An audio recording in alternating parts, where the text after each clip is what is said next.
بسم الله الرحمن الرحيم. السلام عليكم ورحمة الله وبركاته. الحمد لله رب العالمين والعاقبة للمتقين فلا عدوان إلا على الظالمين. أشهد أن لا إله إلا الله وأشهد أن محمدا عبده ورسوله صلى الله عليه وعلى آله وصحبه ومن تبعهم بإحسان إلى يوم الدين. أما بعد. Para jamaah salat zuhur yang dimuliakan Allah Subhanahu wa taala. Alhamdulillah, kita senantiasa bersyukur kepada Allah Rabbul Izzati wal Jalal atas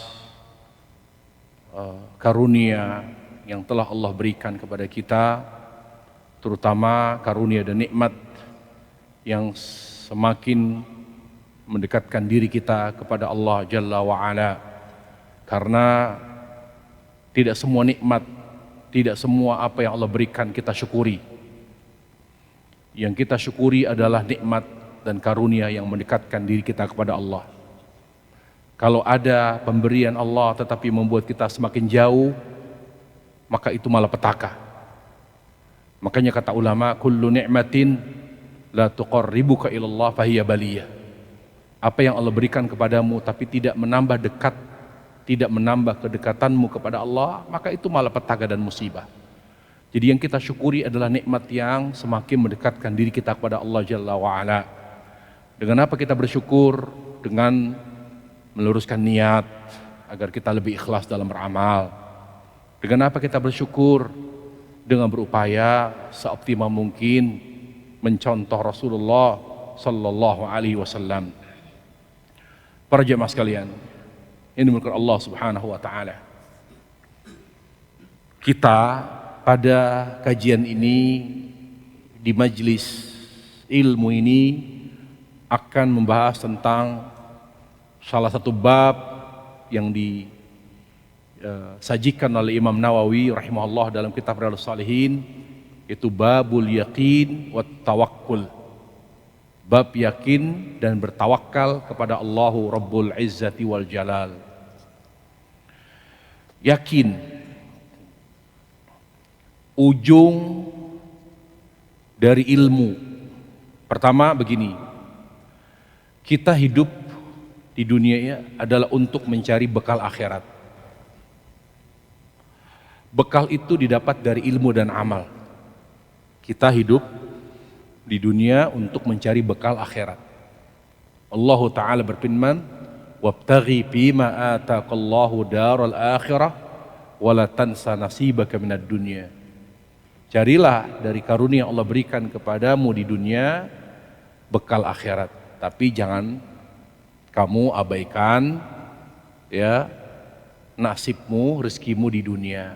Jadi jangan gara-gara atas nama agama, atas nama ibadah, lalu kita tinggalkan dunia kita, keluarga kita, pekerjaan.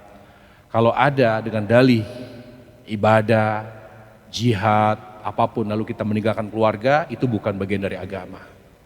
Karena agama mencakup seluruh aspek, ya, aspek kehidupan kita, termasuk sosial. Dasar dalilnya hadis Nabi alaihissalam, di mana Nabi alaihissalam mengkritik Abdullah bin Amr bin As yang hanya sholat terus, ibadah terus, sholatnya, puasanya, tapi mengabaikan hak istri dan anak-anaknya. Lalu Nabi panggil Abdullah bin Amr setelah dapat keluhan dari istrinya. Dipanggil Abdullah bin Amr, kata beliau, cara kamu beribadah bukan dengan sholat terus. Cara kamu beribadah bukan dengan puasa terus, dengan mengabaikan hak istrimu dan anakmu.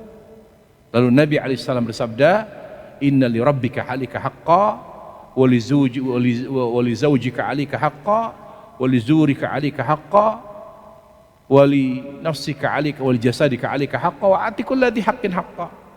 Rabbmu punya hak. Di saat memang harus beribadah kepada Allah, beribadah kepada Allah. Istrimu juga punya hak. Nggak boleh dengan dalih sholat, sunnah, tahajud, ketika suami istri misalnya minta dipenuhi kebutuhan biologisnya, dengan dalih saya mau tahajud, lalu kita abaikan hak istri.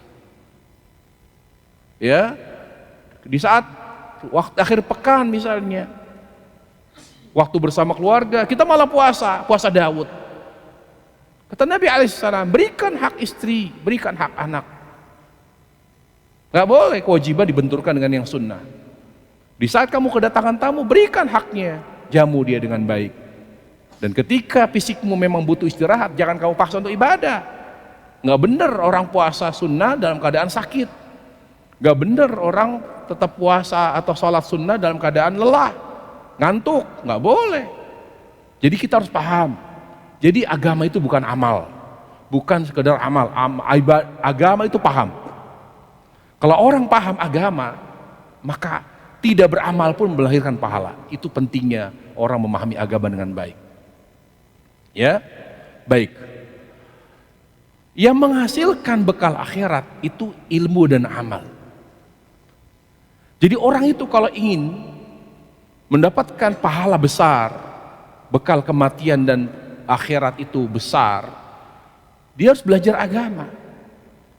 Harus belajar agama. Makanya Nabi alaihissalam mewajibkan kita menuntut ilmu agama. Talabul ilmi fardhu ala kulli muslim. Karena kalau dengan kebodohan, apa yang kita lakukan menjadi sia-sia. Makanya amal yang dilandasi oleh ilmu namanya takwa.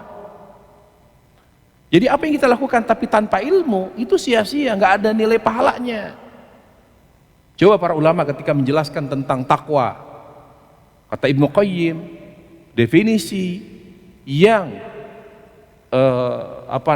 komprehensif, definisi paling lengkap dari kata takwa adalah definisi yang disebutkan oleh Talq bin Habib, kata Ibnu Qayyim. Apa kata Ibnu Qayyim? Takwa itu engkau beramal dengan dasar ilmu. Anta'mal bi ta'atillah ala nur minallah. Jadi engkau beramal dengan dasar ilmu. Jadi kita belajar tujuannya mengenal Allah, mencintai Allah, lalu amal bukti cinta. Makanya kita dalam beramal harus istiqomah. Bagaimana caranya kita beramal dengan istiqomah? Ketika beramal dengan hati. Tapi kalau amal tanpa hati, dia tidak akan pernah stabil dia. Diterpa oleh fitnah wanita, goyah. Diterpa oleh fitnah harta, goyah. Seperti pohon. Makanya sekarang lagi masif ini di mana-mana dinas pertamanan DKI itu sedang merapikan, menebang pohon karena khawatir roboh karena sekarang musim hujan. Kenapa? Padahal dia akarnya kuat. Ya. Tapi tetap kalau terpaannya kuat, roboh juga dia, beresiko. Makanya kita kalau ingin kuat menghadapi segala godaan, kita harus kuatkan ilmu kita. Agama kita. Ilmu itu paham tentang Allah. Kalau kita tidak mengenal Allah, gak ada agama. Dalilnya adalah hadis Sa'd bin Waqqas, di mana Nabi alaihissalam membenarkan apa yang menjadi asumsi Sa'd bin Abi Waqqas, apa yang menjadi keyakinan. Di mana beliau saat itu diangkat, dikukuhkan oleh Nabi alaihissalam sebagai panglima perang. Di perjalanan, di waktu istirahat, belum sampai ke medan perang, saat itu sangat dingin, sangat ekstrim dinginnya, sangat ekstrim, bahkan mendekati 0 derajat. Saat tidur beliau mimpi basah, Sa'd bin Abi Waqqas.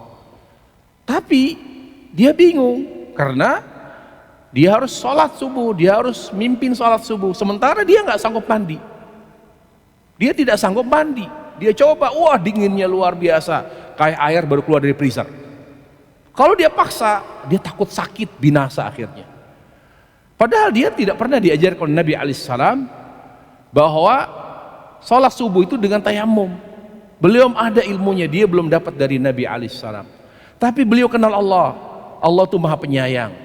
Allah itu memerintahkan hambanya sesuai dengan kemampuannya. Dia mau mandi karena junub, nggak kuat. Apa yang dilakukan? Dia tayamum, kemudian dia bersihkan kemaluannya, dia tayamum, lalu memimpin sholat subuh. Padahal Nabi belum pernah mengajarkannya. Lalu setelah sampai ke Madinah, Nabi bertanya, ada bocoran dari langit, itu loh sahabatmu kok subuh menjadi imam pakai tayamum, bukan malah mandi junub. Padahal tidak pernah kamu ajarkan. Nabi alaihissalam bertanya, ya Sa'ad, kamu benar ya? Saya dapat bocoran dari langit loh, kalau kamu mimpin sholat subuh dengan tayamum, nggak pakai mandi. Ya Rasulullah, betul. Kenapa kamu memimpin sholat subuh kok nggak mandi? Kan kamu junub. Lalu apa kata Sa'ad Waqqas? Ya Rasulullah, saya kenal betul Allah. Saya sudah coba mandi, ternyata sangat dingin dan nggak kuat saya. Dan Allah itu maha penyayang, dan Allah itu maha lembut. Allah tidak akan pernah membiarkan hambanya binasa hanya karena dipaksakan harus mandi. Karena kita diperintahkan Allah menjalankan perintah berdasarkan kemampuan. Karena Allah maha penyayang, Allah maha lembut, maka saya yakin dengan tayamum maka dianggap sah ketika untuk sholat subuh. Dasarnya apa? Bukan contoh, karena Nabi tidak beri contoh, tapi dia mengenal Allah. Jadi kita ini beramal, ya. Titik tolaknya adalah mengenal Allah Jalla wa'ala. Karena semua amal kalau tidak bertolak dari ilmu tentang Allah, dia bukan amal ibadah. Makanya kita dalam beribadah, titik tolaknya apa? Asmaul husna. Kata Allah Jalla wa'ala, walillahil asmaul husna fad'uhu biha. Allah memiliki nama-nama yang sempurna, beribadahlah darinya. Dari kita, jadi kita beribadah, beramal ibadah kepada Allah Jalla wa'ala, titik tolaknya apa? Asmaul husna. Kenapa kita harus menyayangi antar sesama, menyayangi keluarga? Karena Allah Ar-Rahim. Kenapa kita harus sayang binatang? Karena Allah Ar-Rahman. Kenapa kita harus lembut sama keluarga, lembut sama manusia, sama makhluk? Karena Allah Al-Latif. Kenapa kita harus berilmu, nggak boleh bodoh? Karena Allah Maha mengetahui.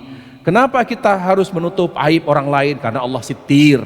Kenapa kita harus menjaga kebersihan, kerapian? Karena Allah Maha Indah. Kenapa kita harus bijak dalam mengambil suatu sikap, dalam menyikapi sesuatu? Karena Allah Maha Bijaksana.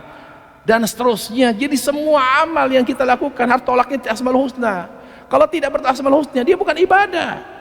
Dia bukan ibadah kepada Allah Jalla wa'ala. Nah, kalau kita sudah tahu nih ilmunya, sudah mengenal Allah Jalla wa'ala, maka tinggal aksinya, tinggal actionnya. Bagaimana kita dengan mantap mengamalkan ilmu yang kita ketahui? Ya harus ada yakin. Percuma ilmu, walaupun dia ustadz, walaupun dia kiai, kalau tidak punya keyakinan, dia tidak akan bisa. Dia tidak akan pernah mengamalkan apa yang dia yakini dan apa yang dia ketahui. Karena untuk bisa, ya, memantapkan hatinya, membuatnya tetap istiqamah dengan ilmu yang akan diamalkan, dia harus yakin. Dia harus yakin kepada Allah Jalla wa'ala. Nah, amal itu, ya, amal itu secara internal 3: cinta, takut, dan berharap. Secara eksternal 3: syukur, sabar, dan taubat. Tinggal kita pilih. Kita di internal, amalan hati. Kapan kita, kondisinya apa nih? Kondisinya apa? Kondisinya kita di hadapan kita maksiat. Maka yang kita hadirkan apa? Takut kepada Allah. Bagaimana kita mantap dengan takut kepada Allah? Yakin. Orang yang takut kepada Allah itu akan ditolong Allah. Orang yang takut kepada Allah itu akan mendapatkan pahala besar. Orang yang takut kepada Allah itu jadi kita tahu tuh. Makanya yakin itu apa artinya? Ka'annahu ra'a ma wa'ada Allah ru'yatal 'ain. Jadi dia melihat apa yang Allah janjikan itu di depan mata. Itu yakin. Kalau kita tidak merasa apa yang Allah janjikan itu, tidak meyakini apa yang Allah janjikan di depan mata, belum yakin. Belum yakin. Jadi orang yakin itu orang yang meyakini apa yang Allah janjikan di depan mata dia, itu baru yakin ya. Misalnya, dia tidak pernah iri sama orang terhadap rezeki orang lain. Ya, kenapa? Karena saya yakin rezeki tidak akan tertukar. Rezeki tidak akan tertukar. Karena Allah, saya yakin Allah akan mengatur rezeki dengan baik. Saya paksa saya diri kaya, kalau Allah takdirkan saya tidak kaya, tidak akan pernah kaya. Ini seolah-olah kita depan mata itu Allah gitu loh. Ya udah, kamu tenang aja. Kalau kamu pun misalnya tidak kaya, tapi kamu bahagia. Jadi di depan mata kita itu ada kepastian. Ada Allah yang meyakinkan kita. Nah, itu baru yakin. Kalau kita misalnya dalam keadaan beramal, ya, beramal, melakukan suatu kebaikan, kita kan perlu harapan. Berharap mendapatkan pahala, berharap mendapatkan rahmat, berharap mendapatkan rezeki. Nah, yang kita kedepankan yakin. Misalnya, kita punya keyakinan kalau rezeki yang halal itu berkah, yang haram kita tidak akan berkah. Nah, tinggal yakinnya. Kenapa banyak orang muslim bahkan ngerti agama tetap korupsi? Karena kurang yakin, bukan kurang ilmu, kurang yakin kepada Allah Jalla wa'ala. Jadi kenapa kita tidak konsisten dengan ilmu kita? Karena kurang yakin. Seolah-olah kita ini hari gini halal, kita ini perlu kaya. Loh, Anda kurang yakin. Makanya para jemaah sekalian, Allah Subhanahu wa taala, kata Syekhul Islam Taimiyah, orang beragama itu butuh dua kekuatan. Sebagaimana dikatakan ketika beliau menafsirkan ayat Allah Jalla wa ala, wa ja'alna minhum a'immah wa ja'alna minhum a'immatan yahduna bi amrina lamma sabaru wa kanu bi ayatina yuqinun. Kami jadikan di antara mereka imam, orang yang kokoh agamanya. Kapan mereka kokoh agamanya? Lamma sabaru, ketika mereka sabar dan yakin terhadap ayat-ayat kami. Jadi yang kita butuhkan yakin dan sabar. Yakin dan sabar. Ya, bagaimana cara yakin itu? Ya, menghadapi syubhat yang meragukan. Kemudian sabar terhadap syahwat. Sabar terhadap fitnah wanita, nggak mau main perempuan. Kalaupun berani nikahi dia. Sabar terhadap godaan-godaan yang haram, suap, ya, apalah semua yang bukan haknya, dia sabar. Jadi untuk syahwat kita butuh kesabaran. Tapi juga perlu keyakinan. Coba, cleaning service menemukan uang, misal di airport, menemukan uang, ya, uang 50 juta, dibalikin. Kenapa? Dia yakin bahwa mengambil hak orang itu nggak berkah. Kok bisa? Dia gajinya aja berapa? Jadi untuk bisa menjadi orang baik, tidak butuh gelar kiai, tidak butuh gelar gus.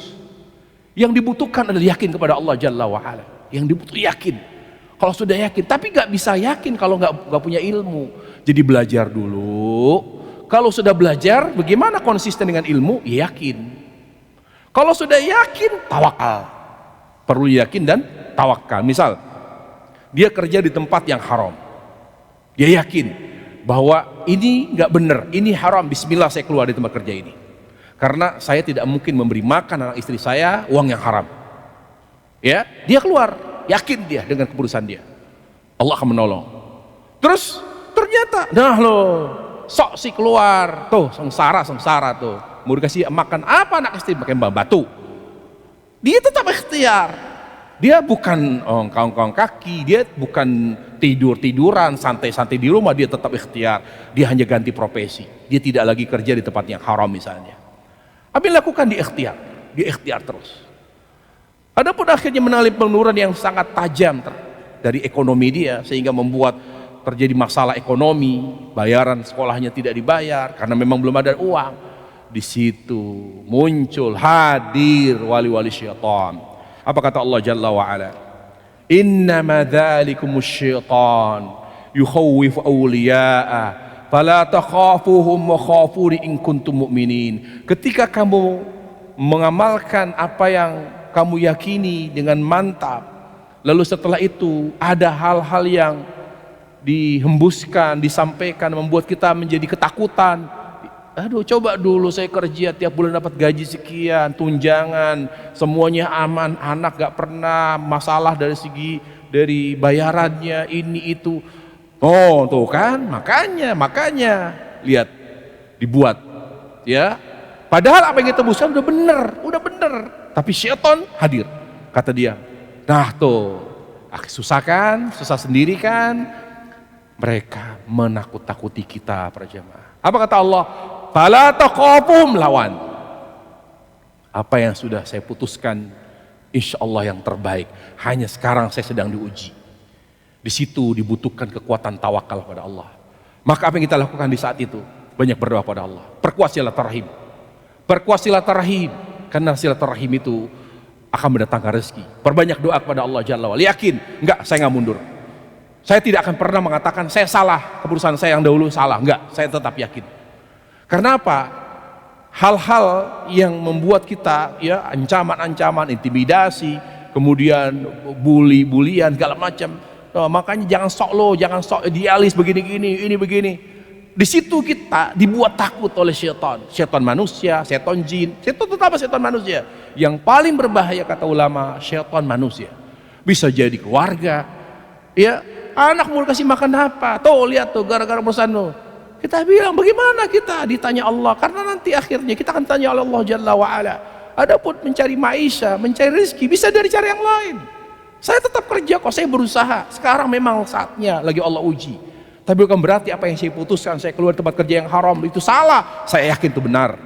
Ini ujian. Nah di situ tawakal kepada Allah. Jadi kalau kita sudah yakin apa yang kita yakini, apa yang kita ketahui lalu kita amalkan, lalu ada hal-hal yang membuat kita bimbang, gelisah, lawan dengan tawakal kepada Allah Tabaraka wa Ta'ala. Apapun yang sudah kita putuskan, jangan takut. Ya, jangan takut resikonya apapun. Tawakal kepada Allah. Bagaimana tawakal? Saya bilang, perkuat, perluas tali silaturahim. Kalau bisa jadi kita nganggur, kemudian ada teman kita ini tanya-tanya sama teman segala macam, lu nggak kerja? Iya nih keluar begini. Oke, ada temen nih, ada tempat, ada lowongan kerja. Skill lu apa? Backgroundnya apa? Minta dong CV-nya. Perkuat, jangan diem gitu. Bismillah, saya yakin pada Allah, tapi tidak ngomong, tidak apa, nggak berikhtiar. Itu salah kita. Jadi tawakal dengan apa? Karena tawakal itu rukunnya jelas. Bersandar hati kepada Allah. Dia tetap yakin Allah maha mendatangkan yang terbaik, maha mampu, Allah mengetahui apa yang terbaik. Jadi apa yang saya putuskan insya Allah yang terbaik.